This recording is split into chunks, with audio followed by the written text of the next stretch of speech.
So today I'm in Throne and Liberty again. I just wanted to briefly go over uh, the progression in Throne and Liberty because it's a little different than other games I played, like World of Warcraft or Guild Wars 2.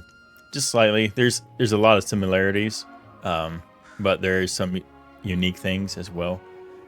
And there's actually a lot of systems in this game, surprisingly, as I wrote down and took notes of what could be considered progression. But I'm just going to briefly go over some of them. So if you find it helpful, don't forget to like, comment, subscribe, all that stuff. And then let me know if I missed anything as well. And or if you guys wanted a more detailed explanation of each system. But let's go to begin. So the first type of progression for your character is, of course, the levels. So as you go out and complete quests, kill monsters, do events, stuff like that, you gain experience. Your character levels up. We all know that. That's basic. That's in every RPG ever. But as you level up, you also get stat points. You get 1 stat point per level, and you get to apply it to whichever stat you think would best suit your playstyle, your character. There's strength, there's dexterity, wisdom, and perception. And they mostly do what you would think they would do, but with some added bonuses. So strength serves as a source of physical prowess, provides strong defense in addition to increasing max health, health regen, max damage, and min damage. And all of these affect damage. Dexterity is like a crit hit chance, crit hit damage. I think it's more or less the kind of, I don't want to call them milestones. I don't know what you call them when you get a certain amount of that stat. So like I got 30 in dexterity, so now you get critical hit chance 100. I think those are the main things you want to look at and go for, depending on your build. Yeah, so that's the stat points. And then as you level up, it also unlocks access to more abilities. So you have your active skills depending on your weapon. This would be like your main hand or your first weapon. This would be your second weapon. So my first one is dual daggers. And so at certain levels, I unlock these new abilities. Like at 36, I'll get Fatal Stigma. And then for my bow, it's the same deal. It's just dependent on your character level. At 36, I'll get Purifying Touch on the bow. And then you always have a defensive skill as well. That's your block or your dodge, and they can actually do things differently. Like my dodge, if I get a perfect dodge, then I get camouflage for a few seconds. As you can see, it's a wall of text. There's a lot, so I suggest reading it to choose which one you want. But we're not talking about that right now. We're talking about just a brief introduction to all the progression. You also get access to passives, which can change your build a lot. And then with those abilities, you can actually upgrade them. So they all start off as green. Like you'll see a green 1 icon here. You can then use these active skill growth books, which you can get from numerous places in the game. I won't go into that either. Just know that you can get a lot of them. And what you do is you spend them to then basically level up or rank up that ability, and they become stronger. So if I got it to rank 2, you see down below in the tooltip, it will then increase the damage to 320% plus 40, whatever that means. You can see each bonus it gets each rank.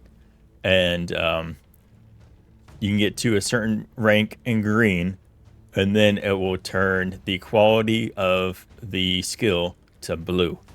And then you upgrade it a number of times, and then it will change it to purple. So I have a few blue.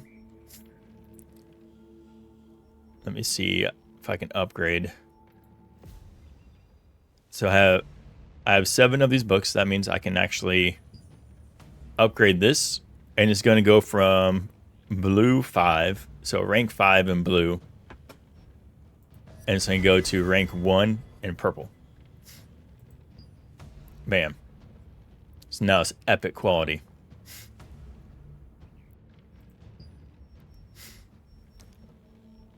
And then with the skills, you don't only just upgrade the rank or quality.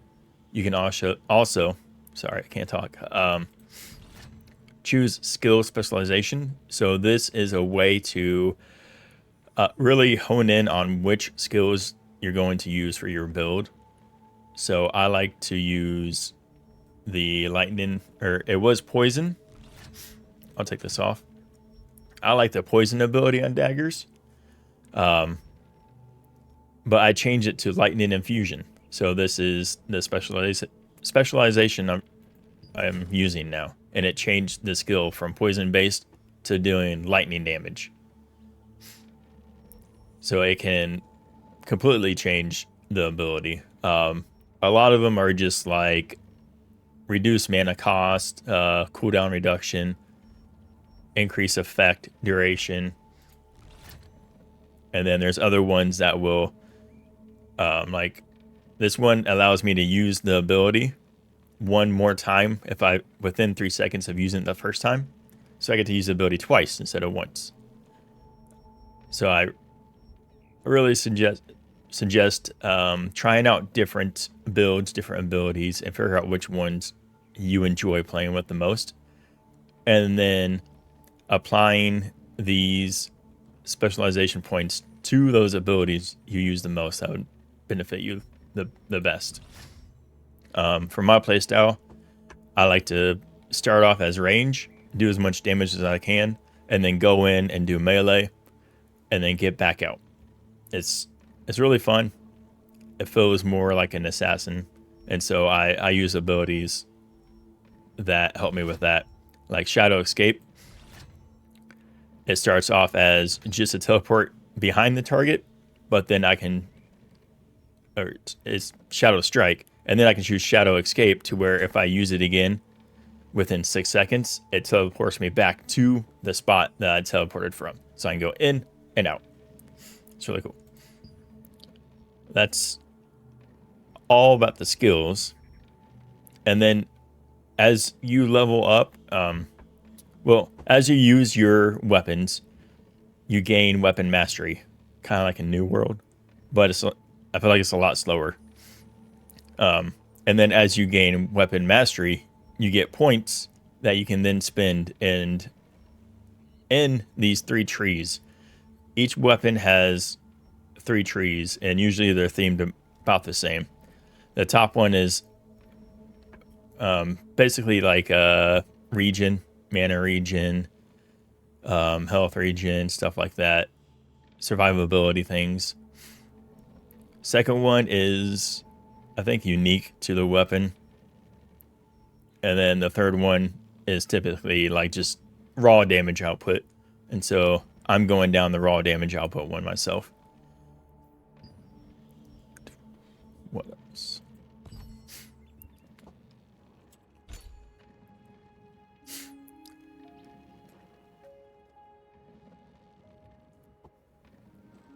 So beyond the active and passive skills and all that stuff, another form of progression in the game is, of course, your gear. As you're leveling up, doing content, doing quests, you'll get different pieces of gear, and there's different quality. So common is white, uncommon is green, rare is blue, epic is purple, and then that's as much as I know personally. But I just know there's different qualities. And with the gear, just like your abilities, I didn't mean to do that. You can actually upgrade your gear, so you can level it up. So like I have this blue bow, and I have these growth stones. I can, just like the skill books, I can apply these to my bow to level it up to do more damage and increase other stats on it. There's no fail mechanic, so you can't fail an upgrade like BDO or other Korean MMOs that we know. You can only upgrade, which is, I actually like that. I feel like it respects your time more, so that if you have like a critical fail, you don't lose that piece of equipment. And the neat thing, if say I rank this up as high as I can with blue, and then I get like an epic drop, I can then take that epic drop and I can apply all those upgrades from this blue one to that epic by transferring. I don't know if I have equipment I can show that with. Let me see. Oops. Oh, what the? Why? That was weird. I pressed the key to upgrade and my character ran. Whatever. Let me... So there's nothing there. I don't know if I have any equipment I can transfer stats from and to.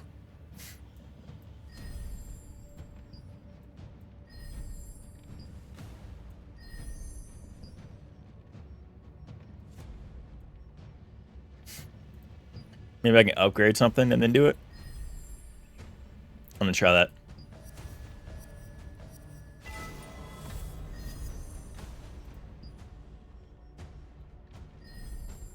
Okay. So, say I started off with that green bow, right? And then I got this blue bow. And I feel like it's kind of...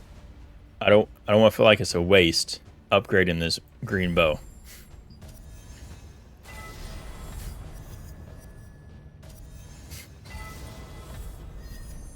I worked so hard upgrading it. Well, I can take this new bow I got, and I can take the old bow I had, and I can actually transfer the upgrades to this bow. And so it will help me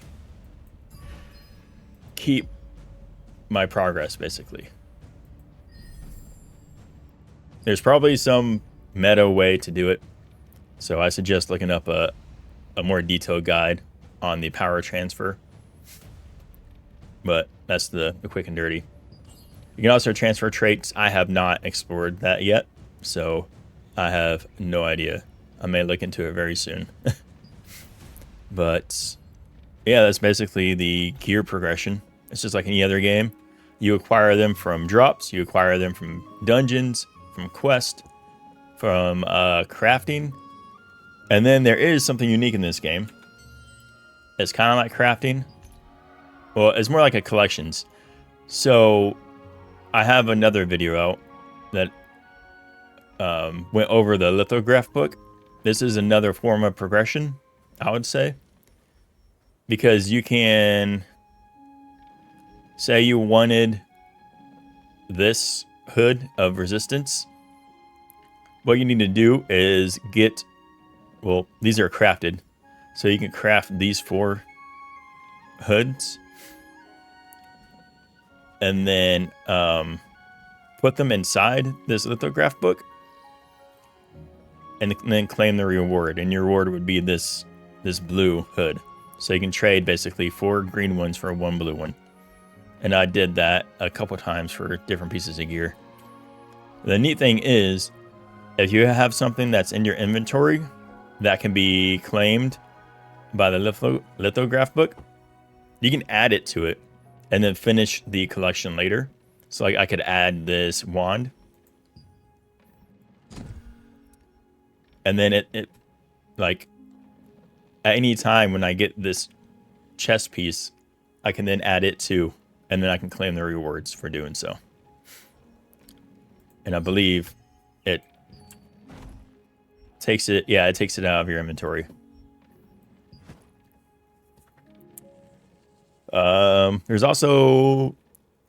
There's no person-to-person trading. The only trading that exists is on the auction house, and that unlocks at level 40.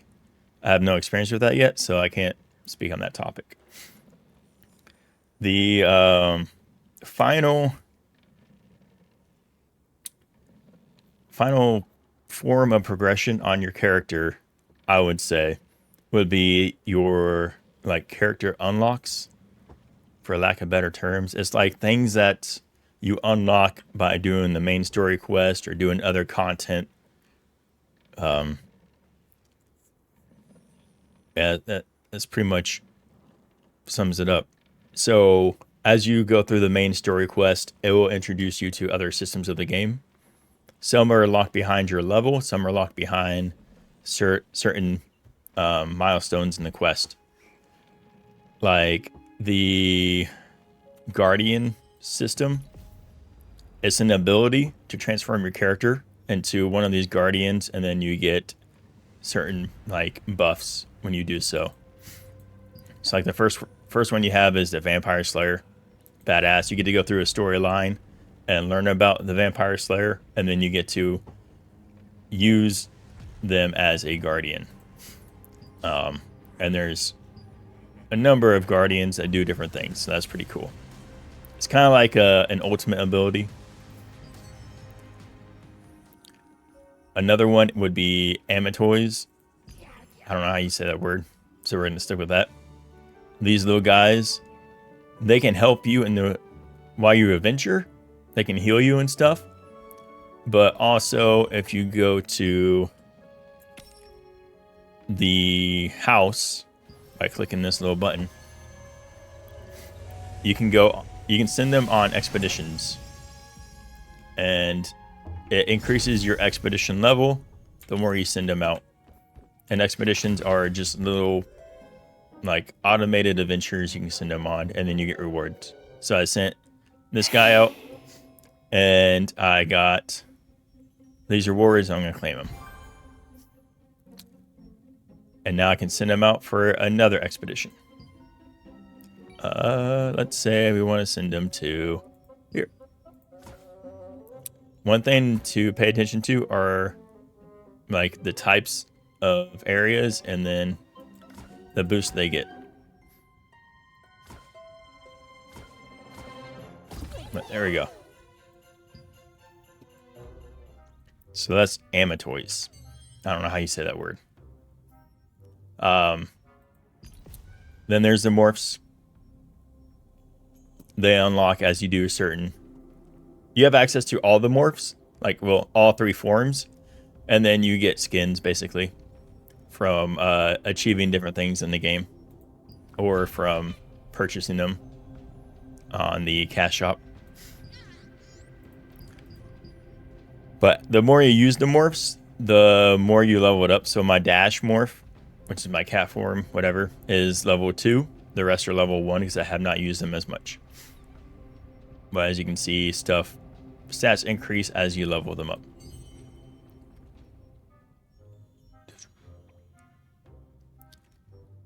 And then there's like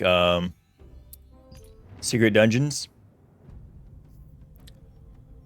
As you level up, you get access to these secret dungeons. They are single player dungeons. And you start off on the first floor and you work your way all the way to the 20th with various rewards for doing so. And they're repeatable. So that's pretty nice too. That does not unlock until level 40 or 50. And of course you got the co-op dungeons. Unlocking at 20, 30, 40, 50, and then the rest are 50. From my experience, both of these, there's not a lot of bosses in the dungeons. There's like one main boss so far, and like just I would say elites scattered, and they're pretty quick. They didn't take long at all. You can only run them a number of times a day. There's a lot of time gating in this game, which I'm not a huge fan of, but it is what it is. And then I guess the battle pass is progression too. So you do different things in the game. You get these points. You can then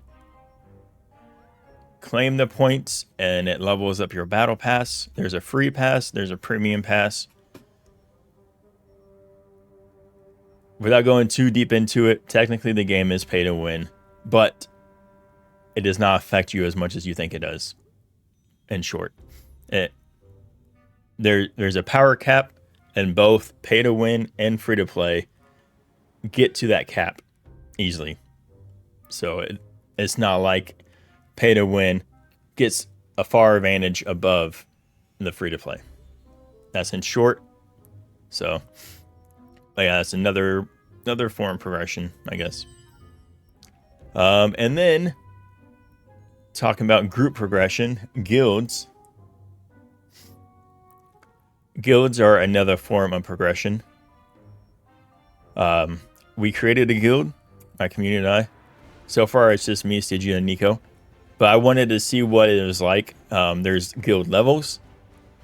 So as you level up your guild, you unlock different things. So at level 3, we got guild mail. We got a guild raid. And we got dungeon guild contract. Contracts are like different missions you can go out and do and then achieve things. So that's pretty cool. And it goes all the way up to level 30. And you level up your guild by doing these guild contracts. Guild contracts are guild quests. So this one is Protector of Silicium. Defeat monsters of any species. And we're 34.55% done. If you click on it, you see what you have to do. And you also see rewards. You can also see who contributes to this guild contract the most. So right now, Stygia has beaten me. That means he's killed more monsters than me. Sad. Yeah, there's guild skills as well. So for being in a guild, you get bonus experience, and then there's different buffs and skills that you get as you level up your guild. And it's not all around PvP. There's a lot of stuff for PvP because a big thing at end game or max level for this game is the guild versus guild stuff, which is cool. But there's also like things for smaller guilds or PvE guilds. So I appreciate that because we're not huge into PvP. And then the final form of progression in this game is actually server-wide progression. Your server will work towards different milestones. So like these were day 1 milestones. Reach level 10. And then once, I guess, 100 people reach level 10. It shows like our guild progression in this, so it's confusing. I guess once a number of people reach level 10, this milestone was checked off. And there's different milestones, like this one was for the wolf event that happens. Once the server collected 5,000 wolf skins, then this milestone was checked off.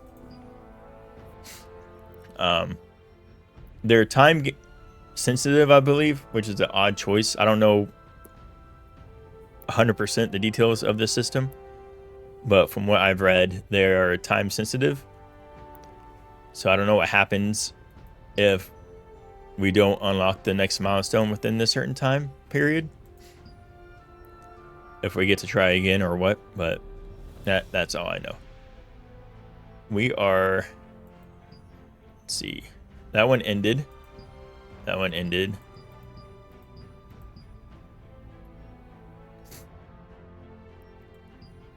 That one's locked. Yeah, see, I'm confused about this. If someone knows more about this, let me know. But I just know it's another form of progression, and it's server wide, and it unlocks content. So that's pretty cool. So like once we complete this milestone as a server, content on our server will unlock like the field boss Azrael and the guild raid Azrael, and then the co-op Dominion Guild dynamic event Requiem of Light. So I think that's pretty cool. But yeah, that's pretty much does it for progression in Thrones and Liberty. So if this video helps you, if it gave you some insight, please like, comment, subscribe, and I'll see you guys in the next one.